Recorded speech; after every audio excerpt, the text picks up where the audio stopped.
Assalamualaikum warahmatullahi wabarakatuh. Salam sejahtera untuk kita semua. Shalom. Om Swastiastu, Namo Buddhaya, salam kebajikan. Selamat siang teman-teman semua dan dosen yang saya hormati. Pada kesempatan kali ini, kami dari kelompok 11 ingin mempresentasikan hasil diskusi kelompok kami.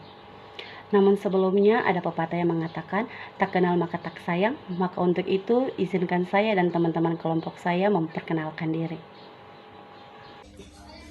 Perkenalkan, nama saya Junita Klarawati Mena dengan NIM 2022-30272. Saya sebagai moderator dan Perkenalkan, nama saya Fadil Gabriel Kekuatil, NIM 2030-257. Saya ketua kelompok dari kelompok 11 dan ini anggota saya.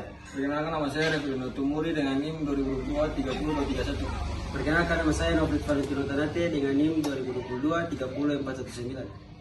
Perkenalkan, nama saya Rusita Talauhu dengan NIM 2022-30-273. Perkenalkan, nama saya Dena Rikta Tisera dengan NIM 2022-3361. Perkenalkan, nama saya Elektra Kristina Valeri Tamera dengan NIM 2022-30-228. Perkenalkan, saya Graciela Tumaina dengan NIM 2022-30-227. Perkenalkan, saya Gloria Ivana Behuku dengan NIM 2022-30-336. Perkenalkan, nama saya Rosdiana Yudinanto dengan NIM 2022-30-387. Pada kesempatan ini, kami akan mempresentasikan tugas kami dengan judul Makhluk Hidup dalam Ekosistem Alami. Dan kelompok kami akan membahas dua materi. Yang pertama, aliran energi dan materi dalam ekosistem alami. Dan yang kedua, macam-macam bentuk pola kehidupan. Untuk mempelajari materi tersebut, mari kita perhatikan dengan baik dan seksama penjelasan dari teman-teman kelompok saya. Bab 6. Makhluk hidup dalam ekosistem alami. Makhluk hidup dalam ekosistem alami terbagi dua. Yang pertama, aliran energi dan materi dalam ekosistem alami, dan yang kedua, macam-macam bentuk pola kehidupan. Kita maksud dalam materi yang pertama, aliran energi dan materi dalam ekosistem alami.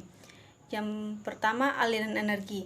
Aliran energi merupakan rangkaian urutan pemindahan bentuk energi satu ke bentuk energi yang lain, dimulai dari sinar matahari, lalu ke produsen, dari produsen ke konsumen primer, dari konsumen primer ke konsumen tingkat tinggi, sampai ke saproba.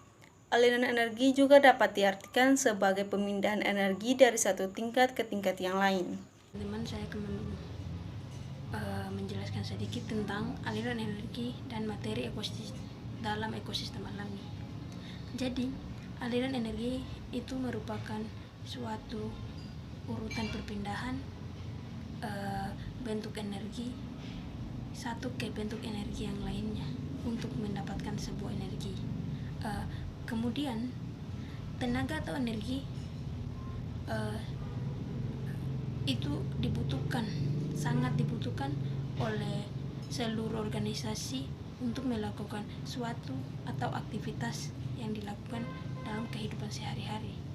Kemudian energi yang terdapat dalam lingkungan itu ada bermacam-macam energi, seperti energi cahaya, energi listrik, energi kimia, dan energi panas, serta ada banyak lagi energi-energi lainnya. Kemudian materi selanjutnya tentang macam-macam aliran energi. Terdapat 3 macam aliran energi. Yang pertama, tingkat trofik. Tingkat trofik adalah posisi organisme dalam rantai makanan, di mana suatu organisme memperoleh energi. Terdapat 3 macam tingkat trofik. Yang pertama produsen, kemudian konsumen, dan yang ketiga ekomposer. Dan yang kedua ada rantai makanan dan jaringan-jaringan makanan. Rantai makanan adalah proses makan dan dimakan antara makhluk hidup dengan urutan tertentu.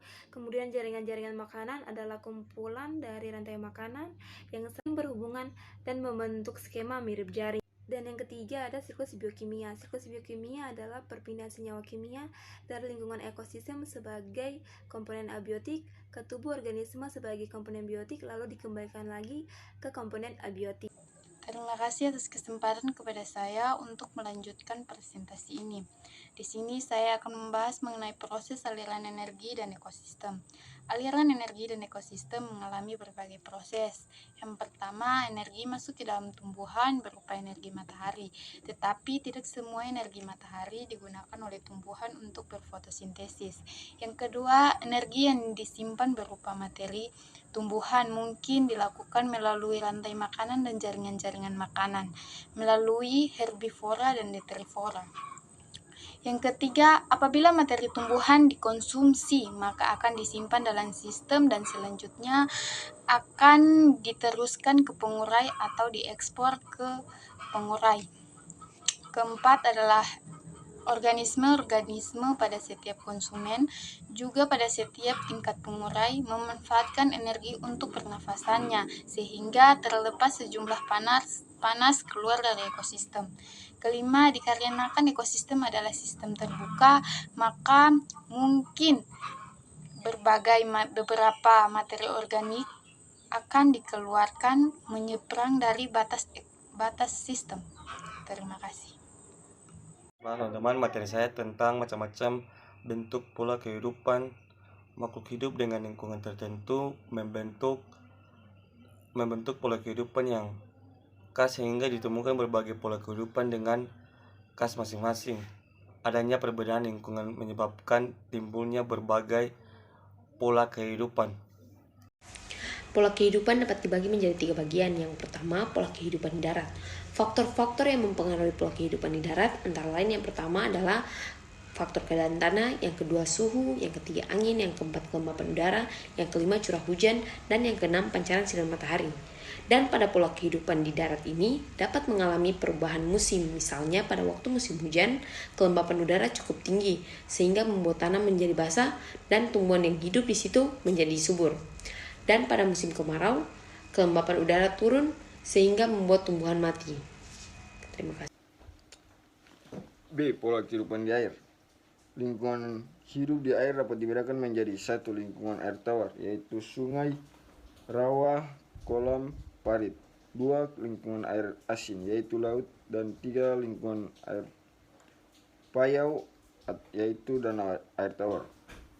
Faktor yang penting dalam kehidupan di air adalah sifat-sifat air itu sendiri. Misalnya, 1. Pola kehidupan di air akibat cahaya matahari.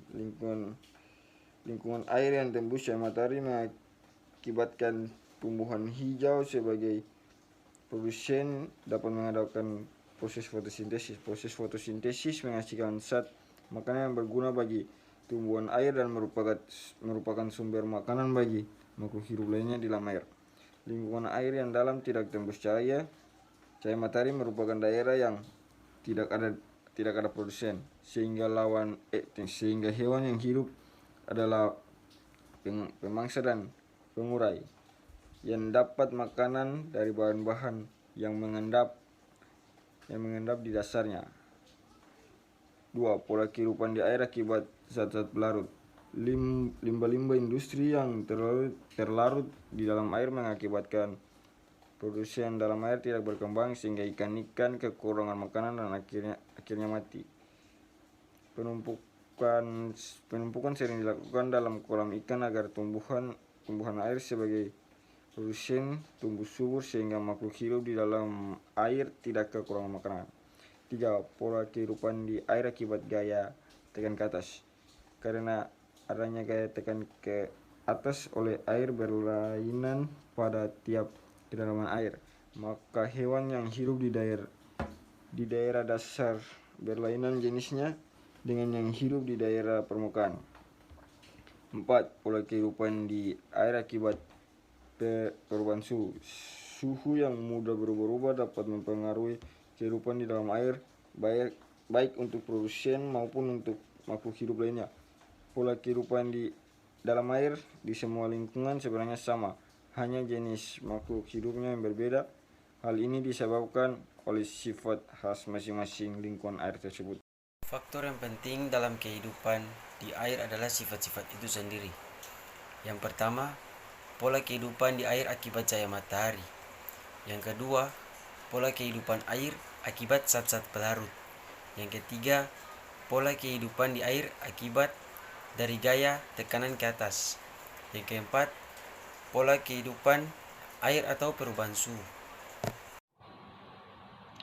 Selanjutnya adalah pola kehidupan yang khas. Hubungan timbal balik antara komponen-komponen dalam suatu ekosistem merupakan pola kehidupan dalam suatu komunitas. Pola kehidupan yang khas terbagi menjadi 2, yang pertama simbiosis dan yang kedua adalah antibiosis. Yang pertama simbiosis. Simbiosis adalah cara hidup bersama antara dua makhluk hidup yang berbeda dalam hubungan yang erat. Jenis-jenis simbiosis terbagi menjadi 3. Yang pertama mutualisme, yang kedua parasitisme, dan yang ketiga komensalisme. Yang pertama mutualisme. Simbiosis mutualisme adalah hubungan antara dua jenis makhluk hidup yang dimana sama-sama saling menguntungkan. Contohnya yaitu kupu-kupu dan bunga. Yang kedua parasitisme. Simbiosis parasitisme adalah cara hidup bersama antara dua jenis organisme yang dimana satu mendapat keuntungan sedangkan yang satu mendapat kerugian. Organisme yang mendapat keuntungan disebut dengan parasit, sedangkan organisme yang mendapat kerugian disebut dengan inang. Contohnya yaitu kutu dengan hewan atau kutu dengan manusia. Yang ketiga adalah simbiosis komensalisme, hubungan antara dua makhluk hidup yang dimana makhluk hidup yang pertama mendapat keuntungan sedangkan yang kedua tidak mendapat kerugian. Contohnya yaitu ikan kecil remora dan ikan hiu.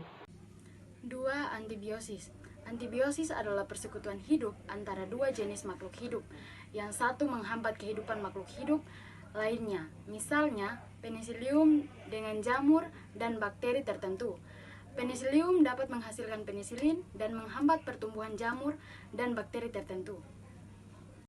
Yang berikut adalah macam-macam antibiotika yang dihasilkan dari pola kehidupan manusia sebagai antibiosis antara lain. Yang pertama adalah penisilin. Penisilin adalah antibiotik yang digunakan untuk mengobati infeksi bakteri. Penyakit yang biasa diatasi dengan penisilin antara lain infeksi saluran pernafasan, infeksi telinga tengah, atau demam rematik. Penisilin membunuh bakteri dengan cara menghambat pembentukan dinding sel bakteri. Yang ketiga adalah tetrasilin. Tetrasilin adalah golongan antibiotik yang digunakan untuk mengobati berbagai infeksi seperti sifilis, gonore, infeksi saluran kemih, dan jerawat. Baik, demikian sudah hasil presentasi dari kelompok kami. Kesimpulan yang dapat ditarik adalah aliran energi adalah jalur satu arah dari perubahan energi pada suatu ekosistem. Aliran energi di ekosistem dapat dalam bentuk rantai makanan, jaring-jaring makanan, dan piramida ekologi yang di dalamnya terjadi proses pertukaran energi dari suatu organisme ke organisme lain. Dengan demikian, kelompok kami berharap agar teman-teman semua bisa mengerti dan memahami apa yang disampaikan tadi. Terima kasih atas atensinya teman-teman semua. Sampai jumpa di presentasi selanjutnya. Sekian dan terima kasih.